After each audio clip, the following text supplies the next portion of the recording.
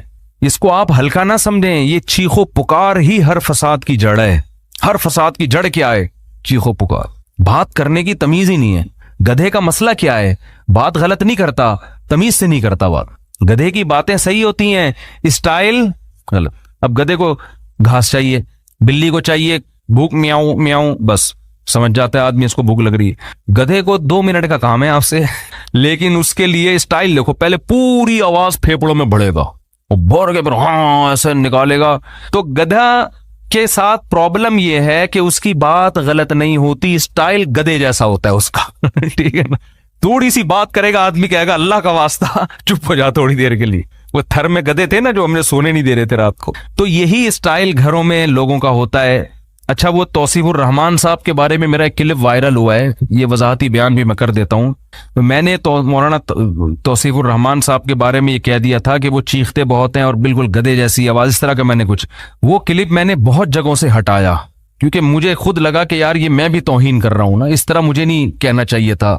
بہرحال ایک عالم دین ہے, علمی اختلاف, وہ میں نے کلپ ہر جگہ سے ہٹوایا, لیکن پھر بھی وہ کلپ چل رہا ہے. تو مولانا توصیف الرحمان صاحب تک کوئی بھی میرا پیغام پہنچا سکتا ہے نا, تو میرا معذرت نامہ ان تک پہنچا دے کہ میں نے اس سے معذرت بھی کی ہے اور اس کلپ کو جگہ جگہ سے ہٹایا بھی ہے. لیکن وہ مختلف چینل پھر کوئی نہ کوئی چینل چلا دیتا ہے, پھر کوئی میرے خلاف کوئی کلپ بنا ہوا ہوتا ہے کہ یہ دیکھو ایک عالم کو یہ کہہ رہے ہیں. تو وہ بات فی نفسی ہی درست ہے کہ بات آرام سے کرنی چاہیے, لیکن وہ کچھ زیادہ ہی ہو گئی تھی کہ کسی کو پورے صاف کسی کے بارے میں نام لے کے کہہ دینا کہ گدھے کی طرح, تو یہ تھوڑا زیادہ ہو گیا. تو میں نے اس سے معذرت بھی کی ہے اور وہ کلپ بھی ہٹوایا ہے, لیکن چینل بعض چینل ہمیں پتہ ہی نہیں چلتا وہ چل رہے ہوتے ہیں. تو یہ اگر کوئی مولانا توصیف, ان کو مولانا کہتے ہیں یا کیا کہتے ہیں, شیخ توصیف الرحمان, سعودی عرب میں مولانا کا لفظ زیادہ نہیں ہے نا, تو شیخ کا لفظ ہے. تو شیخ توصیف الرحمان صاحب تک کوئی میرا پیغام پہنچا سکتا ہے, بلکہ پہنچ ہی جائے گا ویڈیو کے ذریعے.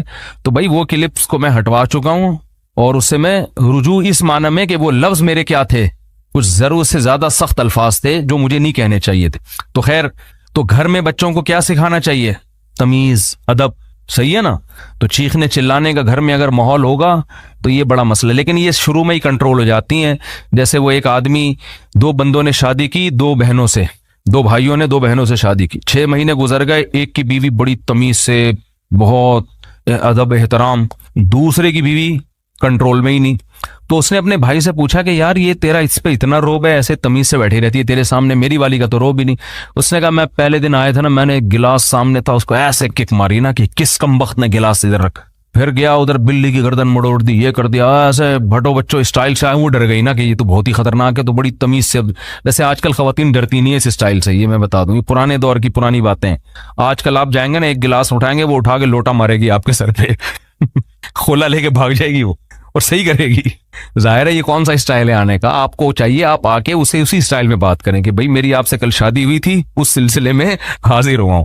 تو اب یہ 6 مہینے بعد یہ آیا اور اس نے بھی گلاس کو کک ماری نا, تو بیگم بولتی ہے اب ان ڈراموں سے کچھ بھی نہیں ہوگا.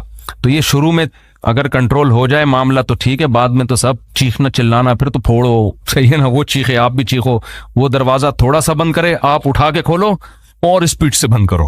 ہمارے حضرت نے ایک واقعہ سنایا, اس طرح طلاق ہوئی ہے, شوہر گھر میں آیا تھکا ہوا, تو بیگم انتظار کر رہی تھی, کہیں لیٹ ہو گیا تھا یہ, اس کو غصے میں بیٹھی ہوئی تھی بیگم. تو جب یہ آیا ہے نا کمرے میں, تو اس نے دروازہ دھاڑ کر کے بند کیا نا, بیگم کا موڈ آف تھا تو اس کو غصہ آیا, اس نے دروازہ دھاڑ کر کے بند کیا. بیگم نے کہا مجھے تپانے کے لیے اتنی زور سے دروازہ بند کیا, دوبارہ اور تیز بند کرو. یہ بھی بس سینگ نہیں تھے ان کے, حرکتیں تو وہی بیل والی. پرانا واقعہ ہے, ان کو نہیں پتا چلے گا. انہوں نے کیا کیا, کھولا اور فل سپیڈ کے ساتھ دوڑ کر کے اور زور سے پھر لڑائی شروع, اور طلاق تک نوبت آئی ہے. کس بات پہ کہ جی دروازہ زور سے, اس پہ ان کے درمیان طلاق ہو گئی. تو یہ ہے انسان جب غصے میں بے قابو ہو جاتا ہے. اور اب بھائی اس نے اگر بول دیا تھا زور سے بند کرو تو کچھ اور بول دیتے ایسے موقع پہ, بولے بیگم یہ مناسب نہیں ہے, میں شادی ہوئی تھی اس سلسلے میں حاضر ہوا ہوں اور آپ کیا کر رہی ہو پھر تو معاملہ طلاق تک کم از کم نہ پہنچتا. اللہ تعالیٰ سمجھنے کی عمل کی توفیق عطا فرمائے. بھائی ایک سوال کی پرچی رہ گئی, بہت دیر سے دی ہوئی انہوں نے. اماں نے کسی کو رقم رکھوائی تھی کہ یہ میرے فلاں بیٹی کو دے دینا, اور اس کی 2 بیٹیاں ہیں, تو کیا وہ رقم دونوں میں تقسیم کر سکتے ہیں؟ ماں نے جو رقم رکھوائی تھی کہ میری فلاں بیٹی کو دے دینا, ماں کا اگر انتقال ہو گیا ہے تو یہ فلاں بیٹی کا نہیں ہے, اس میں وارثوں کا پورا حصہ ہے. بیٹیوں کا بھی ہے, ماں کے اگر بیٹے ہیں تو ان کا بھی ہے, ماں کے اگر بیٹے نہیں ہیں تو پھر والدہ کے جو باپ تھے ان کا ہے, باپ بھی نہیں ہے تو بھائیوں کا ہے. وہ تفسیر علماء سے پوچھ لیں. اپنے اولاد کے لیے, وارثوں کے لیے وصیت شریعت میں کالعدم ہے. یہ جو لوگ کہتے ہیں نا کہ یہ اتنا میرے فلاں بیٹے کو دے دینا, فلاں بیٹی کو, نہ کچھ بھی نہیں ہوگا. جب مریں گے تو وراثت تقسیم ہوگی اس میں. کہ آپ جو چاہتے ہو نا ہمارے گھر میں امن قائم ہو جائے, ہمارے گھر میں محبت ہو, تو آپ کے اللہ کی قسم اٹھا کے بولتا ہوں آپ کے پاس اسلام کے علاوہ کوئی آپشن نہیں. تو اتنا لبرل بنو جتنا افورڈ کر سکتے ہو. ہاں, جو میرے پاس گھر کے حالات اور واقعات آ رہے ہیں نا, ابھی ایک لبرل فیملی میں واقعہ ہوا کہ اب میں وہ سناؤں گا تو پھر وہ ان کو پتہ چل جائے گا, تو مناسب نہیں ہے, کیونکہ اب اس میں ایسے جتنا بھی کردار کو وہ تبدیل کروں گا نا تو وہ سمجھ جائیں گے. تو دوسرا سنا دیتا ہوں جو بہت پرانا ہو, ان کو پتہ نہ چلے. یعنی بچوں کو لبرل بنایا, براڈ مائنڈڈ بنایا کہ یہ مولویوں کے چکر میں نہیں پڑنا, تو بچے پھر اتنے آزاد ہو گئے. چلو یہ تو میں سنا دیتا ہوں, اس پہ انشاءاللہ جس کا یہ واقعہ وہ ناراض نہیں ہوں گے. یہ والا واقعہ, ایک صاحب نے مجھے بتایا, میں نے اپنی بچی کا اسکول میں ایڈمیشن کروایا, ریٹائر آفیسر ہیں وہ, ایسے ہی کسی اسکول میں جو آج کل بڑے مشہور ہیں, جن کا ایجوکیشن لیول بہت اونچا, بھاری بھرکم فیسیں دے. یہ پچھلے ہفتے کا انہوں نے مجھے بتایا یہ واقعہ. کہہ رہے ہیں میں ایک دن بچی کو میں نے کہا, 9 سال کی بیٹی, اس کو میں نے کہا پانی پلانا. انگلش میں کہتی ہے کہ جو کام آپ خود کر سکتے ہیں وہ دوسروں سے نہیں کروانا چاہیے. بات آ رہی ہے سمجھ میں؟ ڈیڈی, پاپا, جو کام آپ خود کر سکتے ہیں وہ دوسروں سے نہیں کروانے چاہیے. کہہ رہے ہیں میری تو کھوپڑی گھوم گئی یار. حالانکہ وہ خود ایک بہت بڑے آفیسر ہیں, یعنی وہ کوئی مذہبی نہیں ہے, جو مجھے سنا کی اپنی داڑھی بھی نہیں ہے, امید ہے انشاءاللہ نماز پڑھتے ہوں گے. لیکن وہ کہنے لگے کہ یار مجھے یاد آیا کہ ہماری ماں یا ہمارے والد صاحب جب ہمیں پانی کا کہتے تھے تو ہمارے بھائیوں میں لڑائی ہوتی تھی کون پلائے گا. لڑتے تھے ہم, میں پلاؤں گا کہ نہیں میں پلاؤں.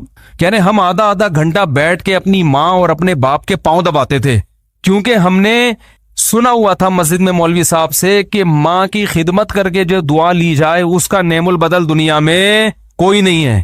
اور اسکولوں میں بھی یہ چیزیں بتائی جاتی تھیں. کہہ رہے ہم تو باپ پاؤں دبانے کے لیے, پانی تو زیادہ ضروری چیز ہے نا, پاؤں دبانا تو کوئی ضروری فرض تھوڑی ہے, اس سے کیا ہوگا پاؤں دبا کے, وقتی طور پہ ریلیکس ہو جاتا ہے آدمی. کہہ رہے ہم تو پاؤں دبانے کا انکار کفر سمجھا جاتا تھا, اور یہاں پانی پلانے سے 9 سال کی بچی کیا کہہ رہی ہے کہ اپنا کام خود, کیونکہ اسکول میں یہ مزاج بتایا جا رہا ہے, بنایا جا رہا ہے. کہہ رہے میں نے پہلی فرصت میں اس کو اسکول سے نکالا. اب کہاں ایڈمیشن کیا یہ ان کی ہیڈ ایک ہے, ہوم اسکولنگ کا کیا یا کیا کیا واللہ عالم, کوئی اسے اسلامی اسکول میں ایڈمیشن کروایا. تو انہوں نے کہا یہ تو پڑھ لکھ جائے گی لیکن یہ تو باغی بن جائے گی. تو باقاعدہ یہ ابھی تو ہمارے ہاں لبرلزم اس اسٹائل میں ہے نہیں جو یورپ میں ہے. ابھی تو اسکول اس طرف آہستہ آہستہ لے کے جا رہے ہیں. کچھ دن پہلے پاکستان میں ایسا ہوا, بچے نے باپ نے بیٹے کو مارا, تو بچے نے پولیس کو کال کی کہ میرے باپ نے مجھ پہ ہاتھ اٹھایا ہے. تو پولیس والے نے کہا کہ کیا ہو گیا, اگر ہاتھ اٹھا لیا تو باپ ہے نا اس نے لفٹ ہی نہیں کرائی. کیا خیال ہے؟ کیونکہ پولیس والے نے کہا یار آج میں اس کو جیل میں بند کروں گا تو کل میں اپنے بچے پہ ہاتھ اٹھاؤں گا, وہ کہے گا دوسروں کے لیے اصول کچھ اور میرے لیے اصول کچھ اور. تو وہ مجھے کہنے لگے یار دیکھو یہ کیسا قانون ہے. وہ صاحب کہنے لگے پولیس کو فون کیا, پولیس لفٹ ہی نہیں کرا رہی. میں نے کہا الحمدللہ ہمارے یہاں پولیس میں ابھی انسانیت اتنی ہے. ہاں خام میں بے تحاشا مار پیٹ رہا ہو, بہت ہی زیادہ کوئی ظلم کر رہا ہو تو وہ تو ناجائز ہے, وہ الگ چیز ہے. اس میں تو ہم بھی کہتے ہیں پولیس کو بتا بھائی یہ تو ہڈیاں توڑ رہا ہے, ٹھیک ہے نا. خام میں بعض لوگ نفسیاتی ہوتے ہیں, گھر میں آتے ہی چیزیں توڑنا پھوڑنا, اٹھا کے ادھر پٹک دیا ادھر سر پھوڑ دیا. کچھ ایسے باپ بھی ہیں مارکیٹ میں, تھوڑے ہیں لیکن اس طرح کے واقعات بھی ہوتے ہیں. بیوی کو مار رہے ہیں بلا وجہ بچوں کے سامنے. ایک صاحب نے مجھے بتایا میرے والد نے میری ماں کو مارا اور اس کا ہاتھ توڑ دیا.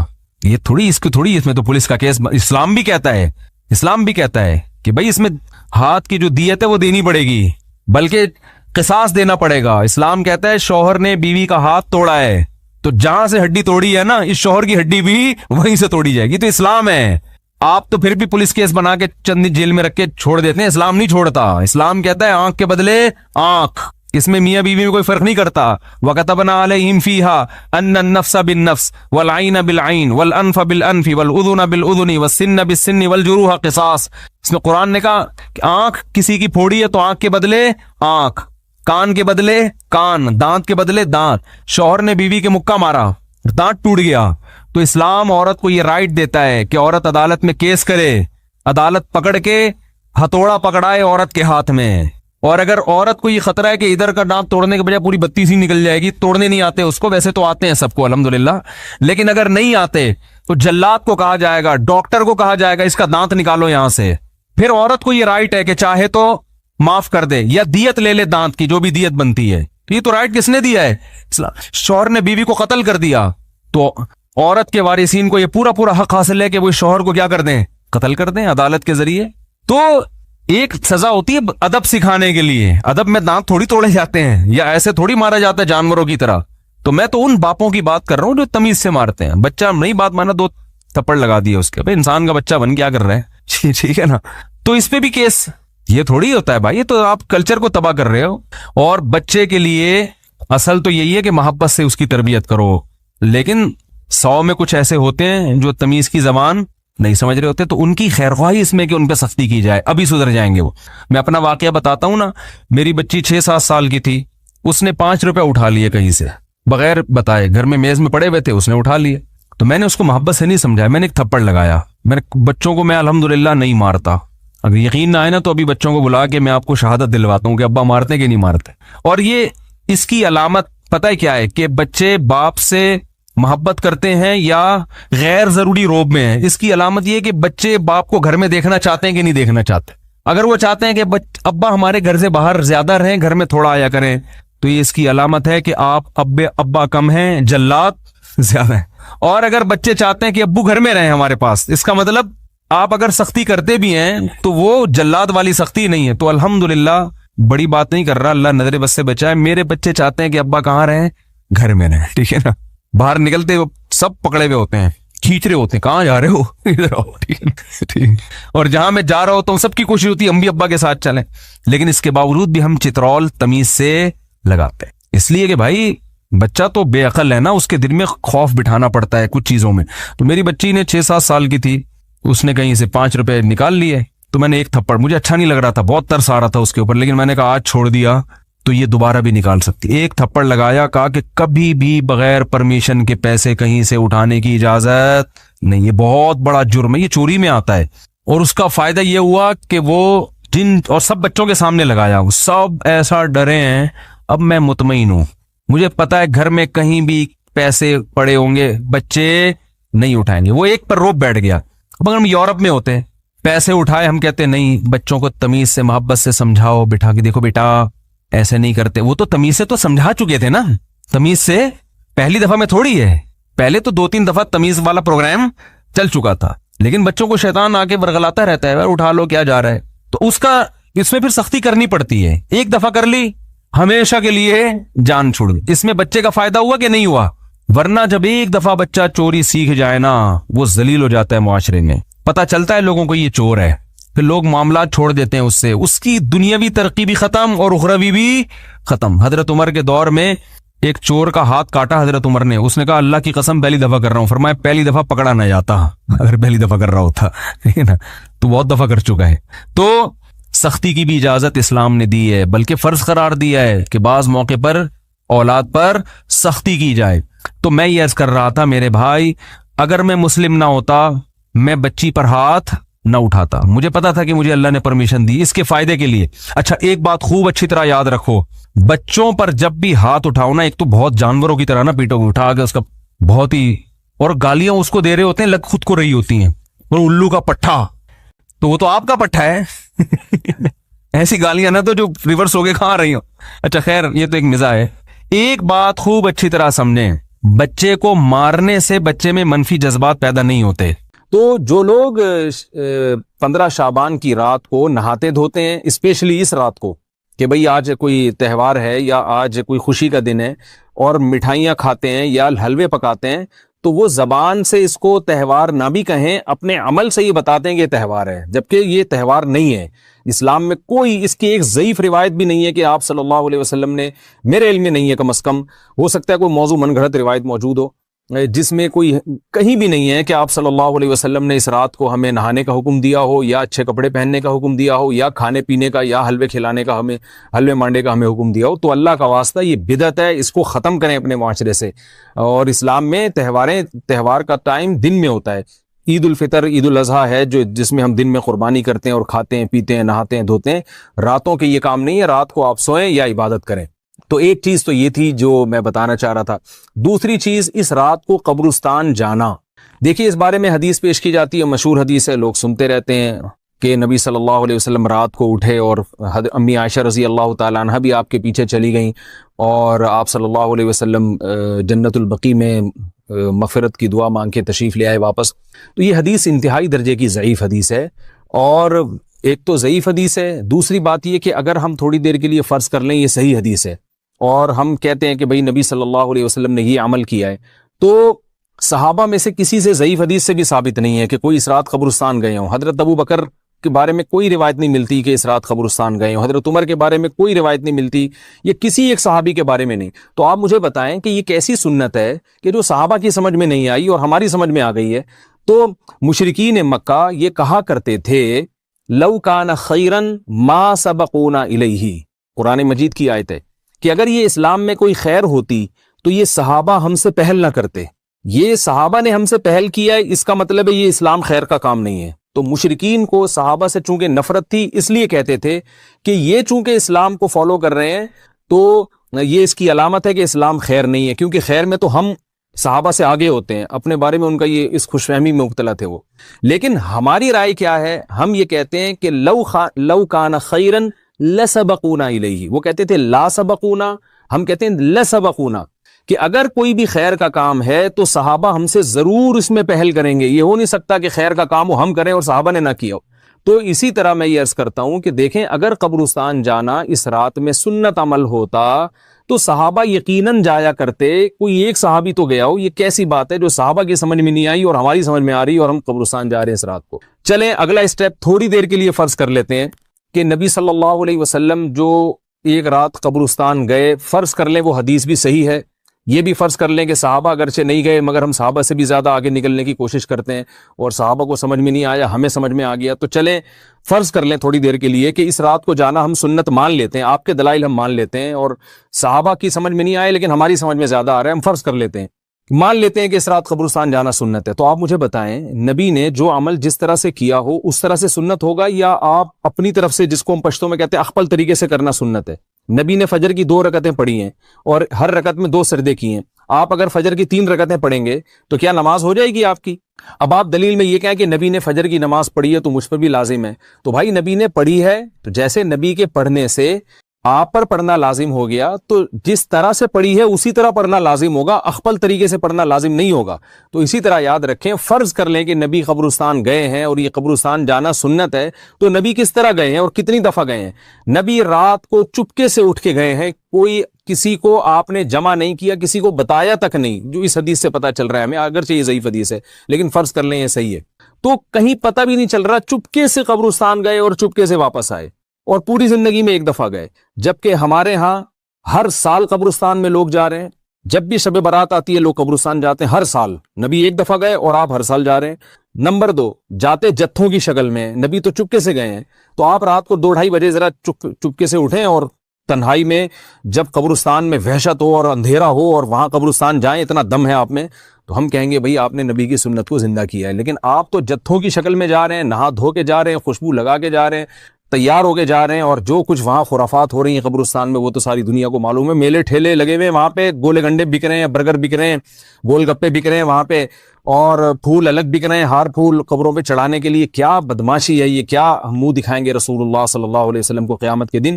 آپ کے سامنے کیا وہ حدیث نہیں ہے کہ نبی صلی اللہ علیہ وسلم نے فرمایا کہ روایت میں آتا ہے کہ کچھ لوگ قرب میدان حشر میں آئیں گے تو ان کے چہرے ایسے ہوں گے جیسے میری امت کے چہرے ہوتے ہیں، میری امت کی شکل ہوتی ہے. حدیث کا مفہوم میں بیان کر رہا ہوں.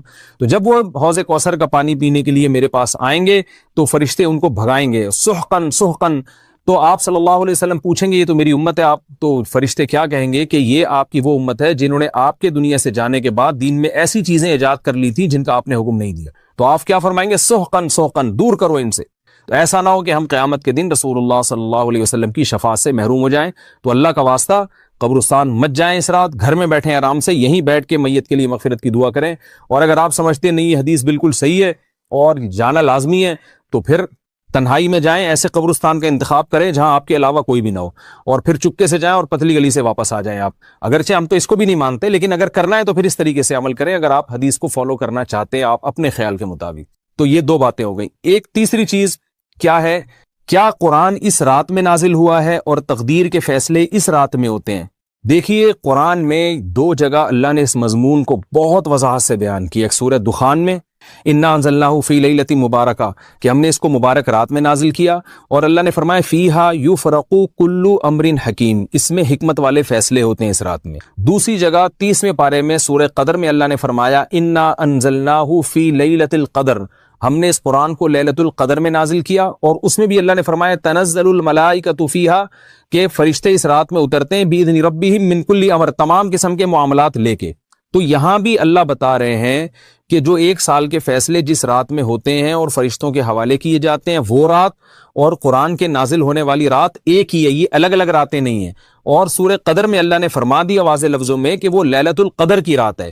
تو اتنی وضاحت کے بعد پھر یہ کہنا کہ اس رات میں قرآن نازل ہوا تھا جبکہ اس کے بارے میں کوئی صحیح حدیث موجود بھی نہیں ہے، ضعیف یا موضوع روایتیں ہیں، تو یہ بالکل قرآن پر میں سمجھتا ہوں کہ یہ ٹھیک نہیں ہے، بالکل دلیل کے لحاظ سے یہ کمزور بات ہے. اگرچہ بعض علماء اس طرف گئے ہیں اور انہوں نے تعویل کی ہے، انہوں نے یہ تعویل کی ہے کہ قرآن جو ہے آسمان دنیا پہ آیا لیلۃ القدر میں، اور وہاں سے جو نیچے نزول شروع ہوا ہے وہ شب برات میں ہوا ہے. لیکن یہ تعویل عقل سے بعید ہے اور اس تعویل کی ہمیں ضرورت بھی نہیں ہے. دو صحیح حدیثیں ٹکرا رہی ہوں یا قرآن کی آیت کسی ایسی متواتر حدیث سے ٹکرا رہی ہو تو پھر تو وہاں ہمیں تطبیق دینے کی ضرورت پیش آتی ہے. جب قرآن کے مقابلے میں کوئی حدیث ہی نہیں ہے، صحیح حدیث بھی نہیں ہے. حالانکہ قرآن کے مقابلے میں تو فقہا کہتے ہیں کہ اگر صحیح حدیث بھی ہو، متواتر نہ ہو، صحیح حدیث بھی ہو تو وہ بھی ظنی ہوتی ہے، تو اس حدیث کو رد کیا جائے گا، قرآن میں تعویل نہیں کی جائے گی. لیکن یہاں تو صحیح حدیث بھی نہیں ہے، یہاں تو ایک ضعیف روایت ہے، ضعیف اقوال ہیں، آپ اس کو کیسے قرآن کے مقابلے میں لا سکتے ہیں؟ تو جو بالکل بے غبار بات ہے وہ یہی ہے کہ اللہ تعالیٰ نے قرآن مجید کو لیلۃ القدر میں نازل کیا جو رمضان کے آخری عشرے میں ہوتی ہے، اور اسی لیلۃ القدر میں فیصلے بھی ہوتے ہیں. اور بعض لوگ کہتے ہیں اس میں حرج کیا ہے کہ ہم 15 شعبان کو بھی فرض کر لیں، اس میں قرآن نازل ہوا اور لیلۃ القدر میں بھی. بھائی اس سے لیلۃ القدر کی ویلیو کم ہوتی ہے. اللہ تو لیلۃ القدر کی ویلیو بڑھا رہے ہیں کہ یہ ایسی رات ہے جس میں 1 سال کے فیصلے بھی کر دیے جاتے ہیں اور اس میں قرآن مجید کا نزول بھی شروع ہوا. تو جس رات کو اللہ نے جو پروٹوکول دیا ہے وہی پروٹوکول اس کو دینا چاہیے، آپ اس کو کسی اور رات کو نہ دیں وہ پروٹوکول. تو یہ تیسرا مسئلہ ہوا. پہلا مسئلہ حلوے مانڈے کا اور نہانے دھونے کا، وہ بھی غلط ہے. دوسرا مسئلہ قبرستان جانے کا، وہ بھی ٹھیک نہیں ہے. تیسرا مسئلہ کہ اس رات میں قرآن نازل ہوا اور فیصلے ہوتے ہیں، یہ تیسری بات بھی غلط ہے. نہ تو اس رات میں قرآن نازل ہوا اور نہ اس رات میں فیصلے ہوتے ہیں. چوتھی چیز کہ کیا اس رات کی میں عبادت کی کوئی فضیلت ہے سرے سے یا نہیں ہے، یہ ایک علمی مسئلہ ہے. تو اس بارے میں خوب اچھی طرح سمجھ لیں کہ اس بارے میں جتنی بھی احادیث ہیں جو اس رات کی فضیلت کے بارے میں کہ بنو کلب کی بکریوں کے برابر مغفرت ہوتی ہے اور بکریوں کے بالوں کے برابر، اور یا جو بھی اس بارے میں روایات ہیں کہ سب کی بخشش ہو جاتی ہے سوائے اس شخص کے جو کسی کے دل میں کینہ رکھتا ہے. تو یہ جتنی اس رات کی فضیلت میں احادیث ہیں تو ایک بات تو خوب اچھی طرح سمجھ لیں، اس پر تمام محدثین کا، جہاں تک میں نے دیکھا ہے، تمام محدثین کا اتفاق ہے کہ اس کی فضیلت میں صحیح حدیث ایک بھی نہیں ہے. اس رات کی فضیلت میں ایک بھی صحیح حدیث موجود نہیں ہے، لیکن ضعیف روایتیں اتنی کثرت سے ہیں کہ ایک الگ محدثین کا اصول ہے کہ جب ضعیف روایتیں کی سندیں زیادہ ہو جائیں تو وہ حسن بن جاتی ہے، یعنی قابل قبول ہو جاتی ہے وہ، کیونکہ بہت ساری کمزور چیزیں مل کے اس میں کچھ قوت پیدا کر دیتی ہیں۔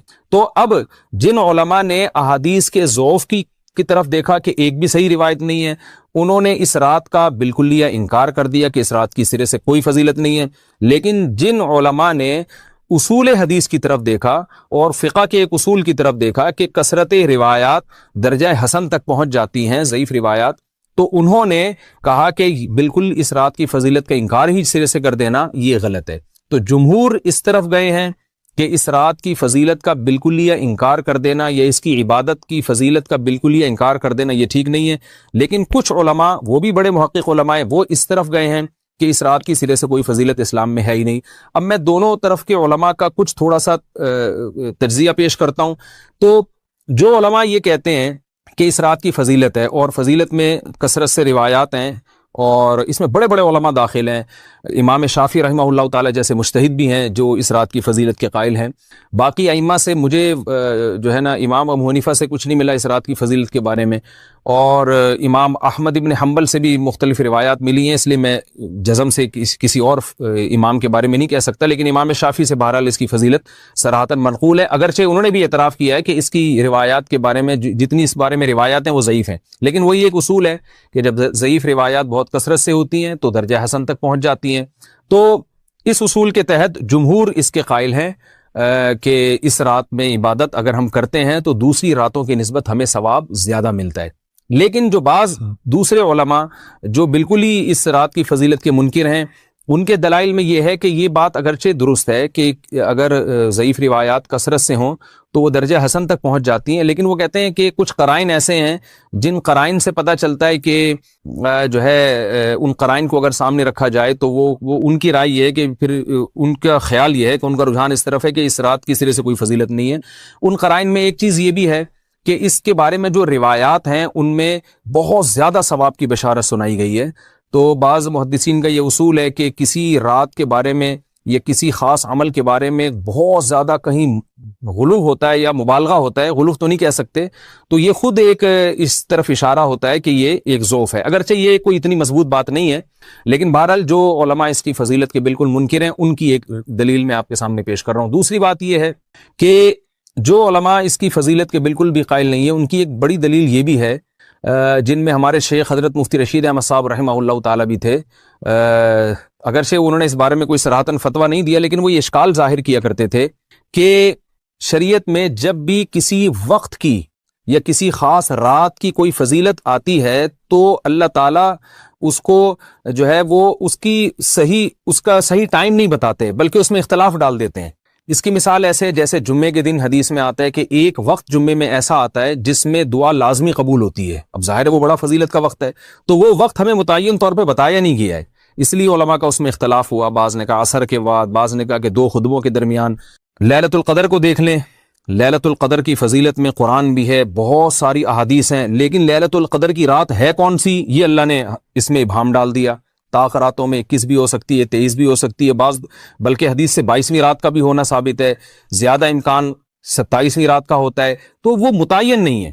تو جو علماء کہتے ہیں اس کی سرے سے کوئی فضیلت ہی نہیں ہے، ان کا رجحان وہ ان کی ایک یوں سمجھیں کہ دلیل تو نہیں لیکن ایک استیناس کہتے ہیں اس کو، کہ اس سے ان کے اس نظریے کو تقویت ملتی ہے کہ اگر یہ اس کی اتنی زیادہ فضیلت ہے تو اس کی تعیین میں اختلاف بالکل بھی نہیں ہے، تو یہ وہ کہتے ہیں کہ یہ مزاج شریعت کے خلاف ہے۔ اور تعیین میں اختلاف ہوتا کیوں ہے؟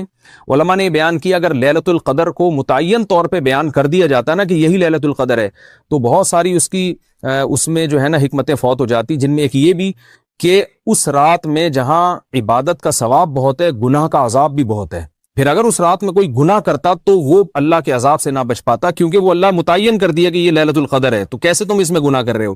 اب معاملہ اللہ نے مبہم رکھ دیا کہ بھئی یہ بھی ہو سکتی ہے تو اگلے دن بھی ہو سکتی ہے۔ اور ایک فائدہ یہ بھی اس میں رکھا متعین نہ کرنے میں کہ لیلۃ القدر انہی کو ملے جو تلاش کریں، جو پورا عشرہ جاگیں گے ان کو لیلۃ القدر ملے گی۔ اگر اللہ اسپیسیفک دن بتا دیتا کہ 21ویں ہے، 23ویں ہے یا 25ویں ہے یا 22ویں ہے تو بہت سارے لوگوں کو لیلۃ القدر مل جاتی. تو اللہ نے جو مبہم رکھا ہے نا, تو ایک رات کی فضیلت اللہ نے بڑھا دی, مگر اس کی تعیین میں ابہام پیدا کر دیا تاکہ جو پورا عشرہ جاگے گا اسی کو لیلۃ القدر ملے گی, اس کے علاوہ ہر آدمی کو نہ ملے. وہ ایک اللہ کی ایک حکمت ہو سکتی ہے اس میں. تو یہ دو حکمتیں ہیں کہ اس میں گناہ اگر کوئی کرے تو اس پر عذاب نہ آ جائے, کیونکہ اگر متعین کر دیا جائے گا تو پھر گناہ کیسے تم کر رہے ہو اس رات میں. تو اللہ نے اس میں بھی ابہام پیدا کر دیا. جو گناہ کرنے والا ہے اگرچہ وہ بڑا گناہ گار ہے اس رات میں, چاہے وہ رمضان کا آخری عشرے میں کسی رات میں بھی گناہ کرتا ہے, لیکن کم از کم اتنا عذر تو ہے کہ اس کو کیا پتا تھا کہ یہ آج لیلۃ القدر ہوگی. تو جو 15 شعبان کی رات ہے اس کی بہت زیادہ فضیلت ہے. تو پھر یہ رات کو متعین کیوں کر دیا گیا؟ یہ ان علماء کی دلیل میں بیان کر رہا ہوں جو اس کی فضیلت کے بالکل بھی قائل نہیں ہیں. لیکن بہرحال حقیقت یہ ہے کہ جمہور علماء اس کی فضیلت کے قائل ہیں, کیونکہ یہ جو میں نے دلائل دیے کہ وہ علماء جو اس کی فضیلت کے سرے سے منکر ہیں, ان کے یہ دلائل کو ہم دلیل نہیں کہیں گے بلکہ استیناس کہیں گے. کہ استیناس کہتے ہیں کہ ایک چیز استدلال نہیں ہے بلکہ ان اپنے نظریے کی تقویت کے طور پر ایک چیز کو پیش کر دینا جس سے یہ لگتا ہو کہ واقعی یہ صحیح کہہ رہے ہیں. اس کو استیناس کہتے ہیں, میں جو آسان لفظوں میں سمجھانے کی کوشش کر رہا ہوں. اور ایک استدلال کہتے ہیں کہ ایک ریسرچ کو, ایک پوری تحقیق کو. تو جمہور کا مذہب ایک اصول پر مبنی ہے کہ بھئی اتنی ساری روایات ہیں اور ضعیف ہیں, ان میں ٹھیک ہے کچھ موضوع بھی ہیں لیکن بہت ساری ایسی ہیں جو موضوع بھی نہیں ہیں. تو ضعیف روایات ہیں, جب اتنی کثرت سے ہیں اور اس میں ہے بھی عبادت کا تذکرہ تو عبادت کرنے میں کوئی حرج بھی نہیں ہے. تو لہذا انہوں نے اس کو جو ہے نا اس کو دلیل بنایا ہے اور اصول کے لحاظ سے یہ بات درست ہے. تو اس اصول کو اگر کوئی فالو کرنا چاہے تو اس رات کی عبادت اس کے لیے بالکل ٹھیک ہے اور اللہ کی رحمت سے امید ہے کہ اس میں اس کو ثواب زیادہ ملے گا. تو جمہور ایک طرف ہیں اور بعض علماء دوسری طرف ہیں. تو یہ میں نے صرف اس لیے بیان کر دیا کہ اس رات کی فضیلت میں اتفاق نہیں ہے بلکہ مختلف فی ہے, مجتہد فی ہے, اختلاف رائے اس میں ہو سکتا ہے. تو اگر کوئی عالم اس رات کی فضیلت کا بالکل ہی انکار کرے اور ان علماء کا بھی احترام کرے جو اس رات کی فضیلت کے قائل ہیں, تو پھر اس عالم پر رد کرنے کا حق نہیں ہے. دوبارہ میں اپنی بات کو ریپیٹ کرتا ہوں, اگر کوئی عالم یہ کہے کہ اس رات کی سرے سے کوئی فضیلت نہیں ہے تو اس عالم پر طعن و تشنیع جائز نہیں ہے, کیونکہ ان کے بھی کچھ نہ کچھ استدلالات ہیں. ہاں, اگر کوئی عالم اس رات کی فضیلت کا انکار کر کے جمہور کے مذہب کو بالکل غلط قرار دیں اور اس عمل کو یہاں اس رات کی عبادت کو بالکل بدعت قرار دیں, اور جو اس رات میں عبادت کر رہے ہیں یا اس کی فضیلت کے قائل ہیں ان کو بدعتی قرار دیں, تو یہ غلو ہو جائے گا, یہ زیادتی ہو جائے گی جو کہ بالکل غلط ہے. کیونکہ جب دونوں طرف دلائل ہیں تو اعتدال والی رائے اختیار کرنی چاہیے, اور کسی ایک طرف بہت زیادہ جھکاؤ یا کسی ایک کو 100% غلط قرار دے دینا, بدعتی قرار دے دینا, یہ درست نہیں ہے. تو ہماری قوم میں ایک مزاج ہے کہ بس اپنی رائے کو مسلط کرتے ہیں اور دوسرے کی رائے کو مانتے ہی نہیں. تو عوام کے لیے کیا ہے؟ لوگ کہتے ہیں مفتی صاحب کنفیوز کر دیا آپ نے, تو لٹکا کے چھوڑ دیا ہمیں.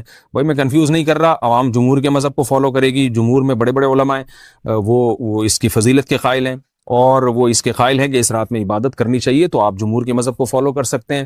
تو اب یہ بات تو ہو گئی جمہور کا مذہب, میں نے آپ کو بتایا کہ وہ اس رات میں فضیلت کے قائل ہیں کہ اس رات میں عبادت کرنی چاہیے. لیکن کیسے کرنی چاہیے اس پر تمام علماء کا اتفاق ہے کہ مسجد میں جتھے بنا کے جانا یا اجتماعی عبادت کرنا یہ بالکل بدعت ہے, بالکل ناجائز ہے. اسی طرح کوئی مخصوص قسم کی نماز پڑھنا کہ پہلی رکعت میں یہ والی صورت تو دوسری میں یہ والی صورت تو تیسری میں یہ والی صورت, یہ بالکل بدعت ہے. صلاۃ التسبیح کی جماعتیں بدعت ہیں. تو ایک ہی راستہ ہے آپ کے پاس, آپ عبادت کرنا چاہتے ہیں تو انفرادی طور پر ایسے عبادت کریں جیسے عام دنوں میں آپ عبادت کرتے ہیں, یہ ویسے ہی نماز پڑھیں جیسے عام دنوں میں نماز پڑھتے ہیں. کوئی مخصوص صورتیں, مخصوص رکعتیں نہیں ہیں. جتنی اللہ توفیق دے, تنہائی میں آپ 2 رکعتیں, تہجد کی 4 رکعتیں, 6 رکعتیں, 8 رکعتیں, 16 رکعتیں, جتنی اللہ توفیق دے آپ رات کو کھڑے ہو کر انفرادی نماز پڑھیں. دعائیں مانگیں اللہ تعالیٰ سے, قرآن کی تلاوت کریں, تسبیحات کریں. جتھے نہ بنائیں مسجد میں, چراغاں نہ کریں, بتیاں نہ لگائیں, قبر